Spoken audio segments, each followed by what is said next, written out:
Bonjour et bienvenue sur Neptune Radio. Et aujourd'hui, on se retrouve pour le dernier podcast de cette série des Vénus en amour. Et donc là, on va parler de Vénus en Lion. N'hésitez pas à vous abonner, à commenter aussi si ça vous parle dans votre vie personnelle, etc. Dans vos expériences, ça m'intéresse toujours. Et aussi, c'est le début de ma chaîne, donc il y a plein de vidéos très intéressantes qui arrivent. Donc n'hésitez pas vraiment à envoyer du soutien. C'est parti. Alors, Vénus en Lion, je suis un peu dynamique et tout là, et j'ai l'impression à chaque fois que je fais un podcast sur un signe que je me sens dans l'énergie du signe. Je sais pas si vous voyez ce que je veux dire, mais selon les Vénus desquelles je parle, je suis pas dans la même dynamique et énergie quand j'en parle, donc voilà, c'est marrant. Mais du coup, la Vénus en Lion, elle me booste un peu, elle me donne envie d'y aller et tout. Je trouve que c'est une Vénus ici dans un signe de feu, du coup, donc qui va s'exprimer avec panache, avec expressivité, avec passion, avec grandeur, avec enthousiasme, et c'est tout feu, tout flamme, etc. Surtout que l'énergie du lion est une énergie solaire, car le lion est normalement dirigé par le soleil quand même, qui est un petit peu le centre de notre galaxie. Donc ça nous donne un petit peu une idée du comportement du lion en amour, qui a besoin d'être aimé, admiré, choyé, complimenté, mais qui aussi a besoin de avoir cette expression de l'amour envers l'autre personne en face. C'est quelqu'un qui a besoin d'admirer l'autre personne, de l'aimer avec une passion solaire fulgurante, qui a besoin d'exprimer son amour sans contrainte et avec une grande liberté. Ici, Vénus rayonne, elle aime intensément, elle aime le fait d'être valorisée dans sa vie sentimentale, c'est-à-dire que même nos relations, on a besoin qu'elles soient mises en avant, on a besoin de leur donner ce qu'elles méritent, on a besoin que les autres voient à quel point on s'aime, à quel point on est heureux dans notre amour. Enfin voilà, il y a pas de difficulté, je pense, à se montrer quand on a Vénus en Lion. Au sein des relations qu'on vit, on a envie un petit peu de les crier au grand jour. Après, regardez bien le contexte du reste de votre thème. Est-ce que cette Vénus a des aspects particuliers, des conjonctions qui l'influenceraient énormément, ou encore d'autres signes qui pourraient venir nuancer cette énergie. Mais là, je vais vraiment parler de Vénus en Lion en elle-même. Le lion, c'est un signe qui est relié à l'organe du cœur. Il faut savoir que chaque signe est relié à des parties du corps, à des organes, à des fonctions de notre anatomie.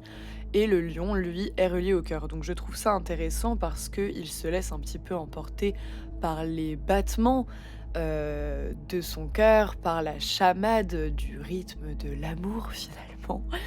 Et je pense que ça lui donne un lien profond avec l'amour et la générosité. C'est quelqu'un qui donne énormément, on peut dire qu'il a le cœur sur la main quand il s'agit de relations, mais aussi ça va lui donner une blessure d'amour-propre. Donc à voir comment il gère ça. L'énergie solaire du lion, elle aime un petit peu grandeur nature. Ses sentiments sont flamboyants, démonstratifs. Pour moi, c'est une Vénus du grand amour, des relations marquantes, intenses, vibrantes. Elle donne beaucoup de loyauté parce qu'une Vénus en lion, quand elle vous aime plus qu'elle-même... Non, en vrai, j'abuse sur le cliché du lion, puisqu'on est là genre ouais, les lions, ils sont hyper narcissiques et tout. C'est pas toujours le cas, franchement, ça peut arriver dans des extrêmes, mais c'est pas forcément le cas. Je pense qu'une Vénus en Lion, elle donne énormément et elle a surtout besoin de mettre l'autre en valeur aussi. C'est hyper important pour elle de donner de l'attention à l'autre autant que l'autre peut lui donner de l'attention. Et une admiration sincère. Si on valorise pas une personne qui a Vénus en Lion, si on l'aide pas si on la complimente pas, si on l'encourage pas dans ses projets, dans ce qu'elle est, elle peut vraiment se sentir vide parce que c'est un besoin qu'elle a tout autant que elle donne. Il faut que ce soit un truc en retour. Et je pense que ce sont des personnes qui ont une capacité à faire rayonner les autres, à aimer avec beaucoup de chaleur, à motiver, à valoriser la personne. Ce sont des gens qui ont souvent un charisme naturel, qui attire les regards, qui a du peps. C'est assez flamboyant, c'est un charme qui ne laisse pas indifférent. On peut rencontrer des personnes qui ont une particularité physique, qui ont, je sais pas, une grande chevelure, qui ont un style marqué, enfin voilà. Souvent, elles laissent pas les autres indifférents en tout cas. Et ce sont des gens qui, dans tous les cas, recherchent une reconnaissance affective. Il y a quand même besoin de se sentir aimé, de sentir qu'on plaît. On peut aimer une forme de théâtralité, des gestes forts, des grandes déclarations.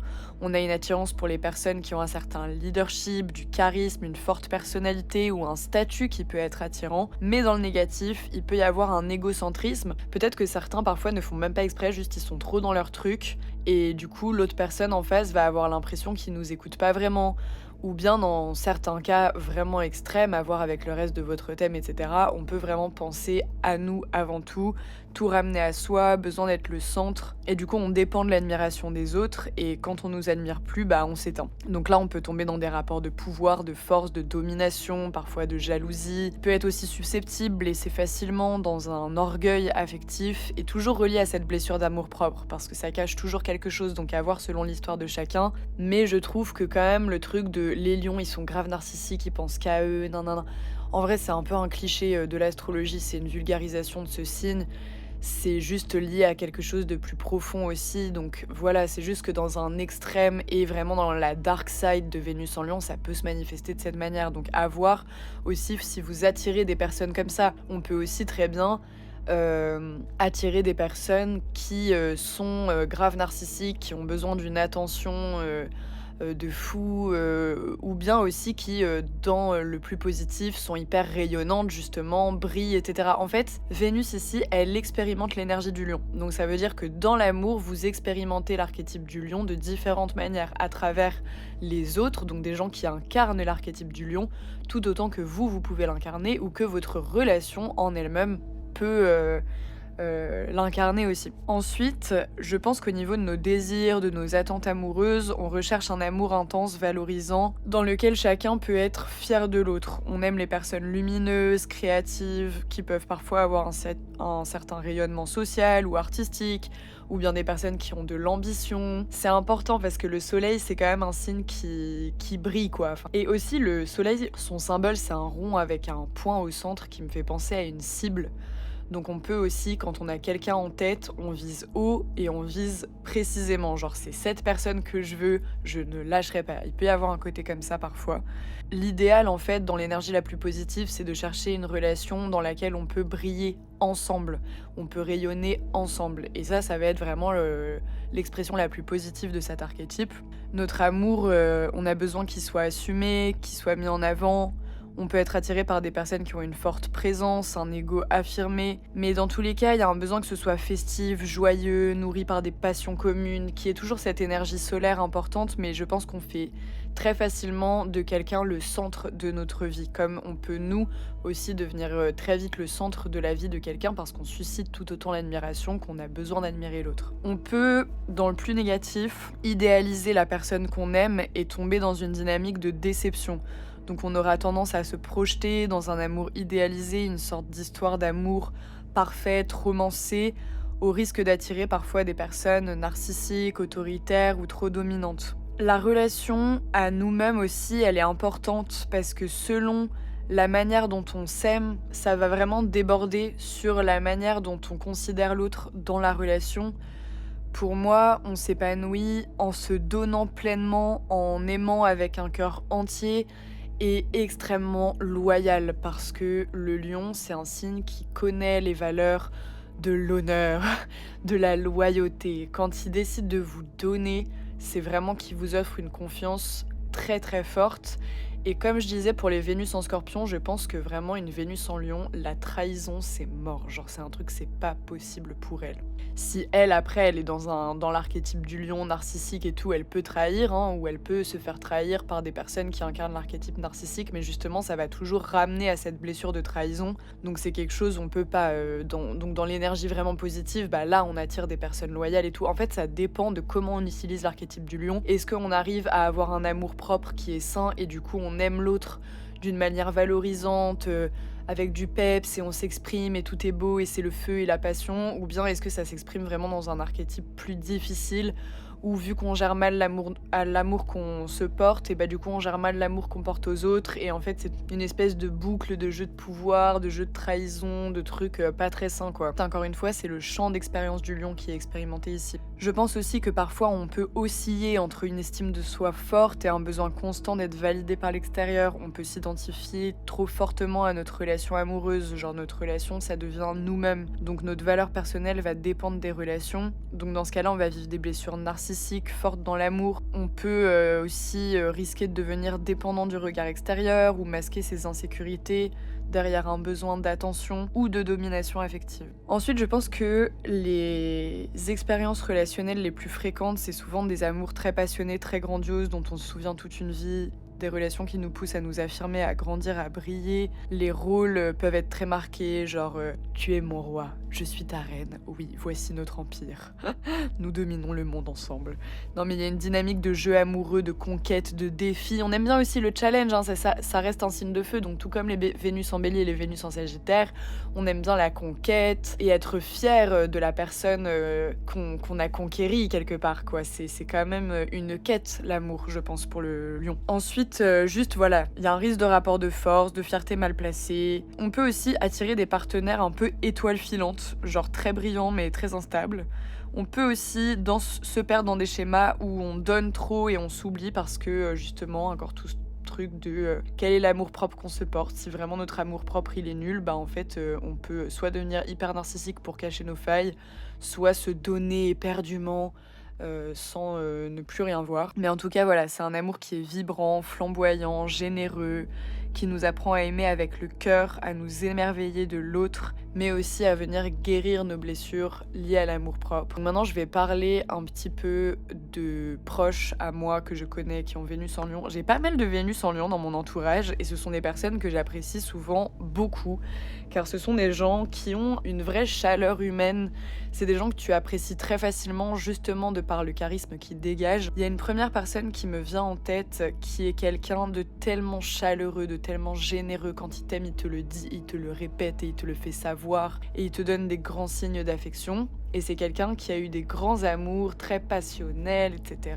Ça vibre, c'est tout feu, tout flamme. On a besoin de chercher le feu dans ce qu'on vit. Il faut que ça explose, en fait. Sinon, on s'ennuie quand on a Vénus en Lion. Et lui, il a quand même eu des schémas relationnels avec des personnes très narcissiques et dominantes. Mais lui, il n'était pas du tout comme ça. Il était vraiment dans le côté très généreux du lion. Et il tombait sur ce genre d'archétype et des personnes, parfois, qui lui ont fait la misère. Donc, c'est un peu horrible. J'ai aussi connu une autre relation d'une personne qui était tout aussi attirée par des archétypes, souvent les mêmes, de gens très dominants, très égocentriques et tout, et qui pouvaient du coup se laisser vite happer par leur énergie. Mais cette personne aussi avait un côté comme ça, genre un côté égocentrique, un côté narcissique, et c'est comme si ça faisait tout le temps des jeux d'ego, des jeux de pouvoir, qui va être blessé le premier, des histoires de fierté, etc. Mais c'est quand même une personne qui vivait des amours très forts et très intenses. Là, je dis un peu les défauts que moi j'ai constatés, mais c'est quand même quelqu'un qui était très expressive au niveau de ses sentiments, qui souvent mettait la barre haute, parce qu'il faut pas oublier que on a quand même une attente très idéale et très haute de ce que doit représenter l'amour dans notre vie et de ce que la personne en face doit représenter. Donc attention à pas trop mettre la pression à l'autre en face ou à pas trop se mettre la pression pour vivre l'amour parfait, parce que ça n'existe pas. Il faudra accepter les défauts tels qu'ils sont. Et je pense que ça peut être difficile, et notamment pour cette personne à qui je pense c'était plus compliqué d'accepter ce genre de choses. C'était quand même quelqu'un qui était aussi attiré par la réussite professionnelle ou sociale, par les gens qui avaient du charisme, une prestance au niveau de leur groupe. Paradoxalement, elle était attirée par ce genre de personnalité, mais souvent elle se sentait un peu dans l'ombre à côté de ces personnes. Donc comme quoi, et du coup, elle, ça venait titiller sa blessure d'ego à elle. Donc je le trouve intéressant comme exemple. Ensuite, j'ai une autre personne qui me vient, qui est une personne que j'adore et qui a un style vestimentaire très marquant. C'est quelqu'un qui est dans la mode, et je trouve qu'avec le lion, le côté un peu genre ça en jette, ça a de la prestance et tout, ça me parle. Et c'est quelqu'un qui aime vraiment avec des cœurs et des flammes dans les yeux comme dans les cartoons. Là vraiment c'est quelqu'un où quand il aime c'est vraiment, ça dure longtemps, c'est passionnel. Genre il y a un truc de je suis centrée sur la personne, je lui donne tout. Je vis des relations aussi avec des gens qui ont toujours ce charisme et souvent il est sorti avec des personnes très belles ou avec de la prestance, enfin voilà, qui étaient admirées et tout. Lui aussi il a besoin de se sentir aimé. Enfin tu sens aussi que c'est quelqu'un qui s'emporte vite dans les flammes de ses sentiments, mais c'est pas quelque chose d'instable. Genre c'est quand même quelque chose qui reste centré. C'est pour ça que l'énergie du lion, c'est une énergie de feu, donc qui peut s'emporter vite et tout, mais elle a quand même un côté où elle se centre sur quelqu'un. Enfin, c'est ce que moi j'ai constaté. Après, dites-moi si vous avez des petites nuances, si par exemple vous avez beaucoup de gémeaux, de balance et tout, des signes un peu plus instables dans votre thème, peut-être que ça va se nuancer. Et du coup, dans ce cas-là, on va peut-être se perdre dans le fait de vouloir plaire absolument, et du coup, on va avoir des relations à droite à gauche qui nous perdent. Peut-être qu'il peut y avoir ce côté-là, mais en tout cas, moi j'ai vu pas mal de gens qui étaient plutôt centrés sur la personne et qui allaient tout donner pour ça et qui avaient une expressivité toujours de leurs sentiments. Ensuite, j'ai un cas un petit peu plus dark de Vénus en Lion qui me vient d'une personne qui était égocentrique. Alors là, par contre, on peut en parler, vraiment très narcissique.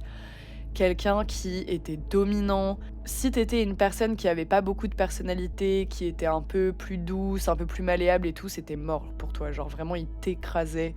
C'était quelqu'un qui pouvait être très méchant, très orgueilleux, genre c'était vraiment lui avant tout.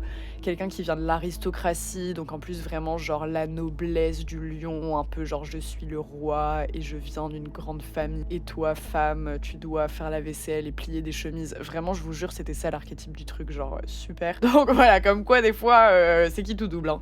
Et après, ce qui est marrant, c'est qu'il y a eu un divorce et il s'est remarié avec une femme médecin, une des plus grandes médecins de France. Et en fait, cette femme en question a un très fort caractère. Elle a beaucoup de panache, donc c'est quelqu'un qui ne se laisse pas faire. Donc c'est intéressant parce qu'au bout d'un moment, il a changé complètement sa dynamique relationnelle en tombant sur quelqu'un qui lui tenait tête. Et c'est ce qu'il a fait qu'il est resté avec cette femme et qu'il est toujours avec aujourd'hui. Et des fois, je vois les rapports de force qu'il y a entre eux, c'est assez impressionnant, tu vois, parce que lui, il veut pas se laisser faire, tu vois, mais elle tient le truc, elle veut pas lâcher. Et du coup, voilà, ce truc de fort caractère, est-ce que vous l'attirez dans votre vie avec d'autres personnes? Est-ce que vous êtes confronté à votre propre fort caractère?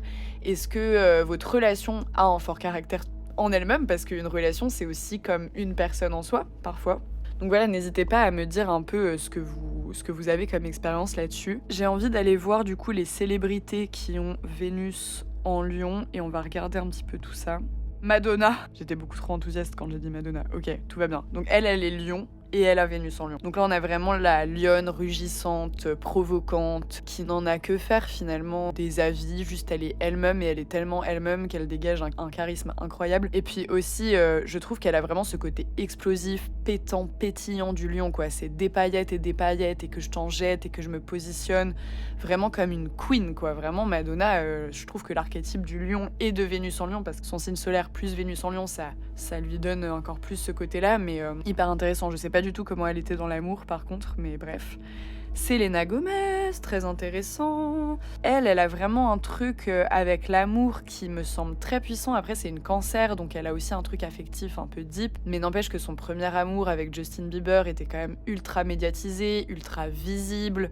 C'était quand même, voilà, un grand amour et tout. Et en vrai, Justin Bieber répond à certains traits de l'archétype du lion, je trouve. Enfin, dites-moi ce que vous en pensez. Et aussi, aujourd'hui, elle est avec Benny Blanco. Et pareil, leur relation, elle est très vue, très médiatisée. Enfin, je trouve que ça répond bien à ce truc de Vénus en Lion, tu vois. Genre, voici ma relation, admirez-la tous, regardez comme elle est géniale et comme elle est belle. Monica Bellucci, ok, on se met bien. Ah, intéressant, Amy Winehouse. Alors, intéressant parce que Amy Winehouse, elle a eu des relations avec des mecs ultra toxiques qui avaient vraiment le pouvoir et l'ascendant sur elle. Donc elle, je trouve que ça s'est manifesté d'une manière très dark. Et en plus de ça, elle incarnait, je trouve, super bien cet archétype d'une femme qui rugit avec une voix rauque, avec une puissance époustouflante sur scène. Donc cette Vénus en Lion fait sens aussi dans elle, son caractère, sa personnalité. Elle avait rien à faire pour être ultra charismatique. Et même sa chevelure, je vous parlais de la chevelure tout à l'heure, ça m'inspire un peu ça, l'énergie du lion, genre à se décoiffer les cheveux, à se faire des coiffures de ouf, là, c'est super archétype Vénus en Lion, ça on adore. Et elle a souffert, elle, du succès, de la visibilité qu'a apporté peut-être aussi l'énergie du lion en partie dans son thème, parce que aussi elle était sous le signe de la Vierge, donc peut-être qu'il y avait une sorte de paradoxe entre une Vierge qui veut se faire discrète, etc., et une Vénus en Lion qui se retrouve au beau milieu de la scène, aimée de tous, admirée de tous, quoi. Donc je trouve que ça fait sens. Mère Teresa, le cœur sur la main, voilà, on en parle, qui est sous le signe de la Vierge aussi, avec Vénus en Lion, donc elle, vraiment la notion de service qui ressort. Mère Teresa, c'est fou qu'elle soit Vierge parce que ça fait vraiment sens, mais bon bref, on en reparlera plus tard de ce genre de choses. Vénus en Lion, pour elle, fait vraiment sens avec l'idée de cœur sur la main, de générosité sans compter, un amour qui la dépasse elle et qui fait vraiment don de soi en fait. Johnny Hallyday. Intéressant Johnny Hallyday, parce que dans ma vidéo sur Vénus en Bélier, je sais que Laetitia Hallyday elle a Vénus en Bélier et du coup Johnny Hallyday a Vénus en Lion, donc on a des Vénus en signe de feu ici, donc un truc assez passionnel, du coup assez compatible aussi dans leur relation, parce que quand vous avez une Vénus qui est dans un élément, elle va souvent assez bien matcher avec les Vénus du même élément, donc les Vénus Bélier, Lion et Sagittaire sont assez compatibles ensemble, parce qu'elles se comprennent dans ce côté un peu tout feu tout flamme et tout, et Johnny Hallyday, je trouve dans la manière dont il exprimait l'amour, même au sein de ses chansons, etc., je trouve que l'énergie de Vénus en Lion est vachement intéressante et marquée. Alors c'est horrible, ok, trigger warning, mais je trouve ça intéressant d'en parler. L'abbé Pierre, lui il est Lion et Vénus en Lion. Je trouve ça très intéressant parce qu'en fait l'énergie vraiment la plus dark du Lion s'est exprimée ici en termes d'ascendance sur des personnes, enfin voilà, j'ai pas envie de me trigger toute seule en parlant de cette histoire, mais en tout cas vraiment compliqué. Quand même, il a vraiment utilisé son pouvoir qu'il a acquis en donnant généreusement, en disant qu'il donnait avec son grand cœur de lion, mais qui au final s'est laissé complètement emporter par le vice et quelque chose d'absolument horrible, où il a fait de son pouvoir quelque chose qui en a traumatisé énormément. Et du coup là vraiment l'expression de Vénus en Lion elle est pas très fun. Donc je vais essayer de quand même finir sur une note un petit peu plus cool, genre Mylène Farmer, voilà, on adore Mylène Farmer, elle est super.